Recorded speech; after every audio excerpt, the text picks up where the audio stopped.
Well, hello parents and kids. Welcome to a new way of doing some blast. Hey, this is Pastor Tommy. Just want to give you ideas for this week's lesson. So parents, if you haven't got the D6 app, it looks like this. I want you to download D6. Just search D6 Family app and you're going to find it. When you open up the app, it's got all kinds of fun activities and games.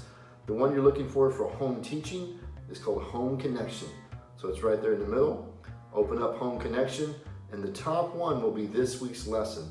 So the top one up here is called Patiently Trust God's Sovereignty.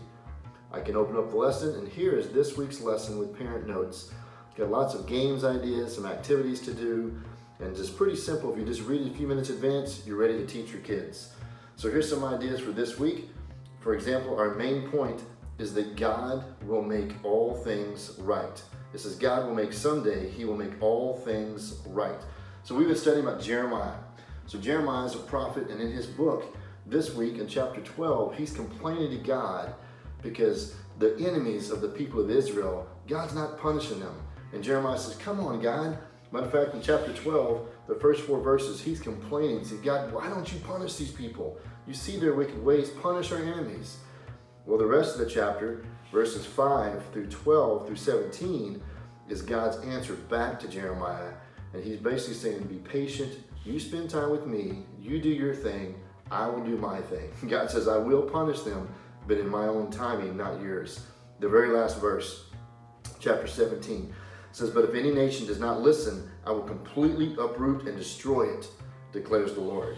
So God is telling Jeremiah, basically, Jeremiah, you're kind of like the sponge.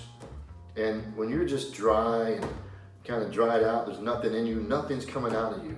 But Jeremiah, if you will just do your job and spend time with me, it's kind of like putting it in a bowl of water here, and we soak up that water. When he does that, well, guess what?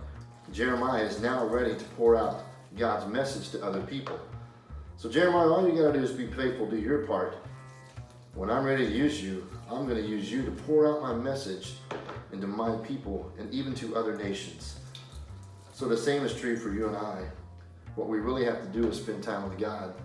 We don't have to worry about that God's not going to take care of it on our own timeline, or He's not going to do it today, or it's not going to end tomorrow. God says, I'm in charge. I'll do it on my own timeline. So we like to make up motions each week for our main point. So it says that God will make all things right. So maybe God will make all things right. Try that again. So God will make all things right. So each week we'll post a little video like this just to help you introduce the lesson to your kids. But if you'll use that app, lots of games and activities on there, questions to ask, family fun times. There's a parent blog, a podcast you can listen to. And so download that D6 Family app and get started today teaching your kids. You can even use that as an example for them. And so we're going to do our best each week to help you out at home, but hopefully you're teaching your kids the word at home. There's also some other video links there in the email, mega verses where you're memorizing each week, the Mega Minute teaching video as well as the song. So check those out and hope you guys enjoy this time. It's very unique and special with your family at home. And remember, it's not our timing, it's God's timing. God will make all things right.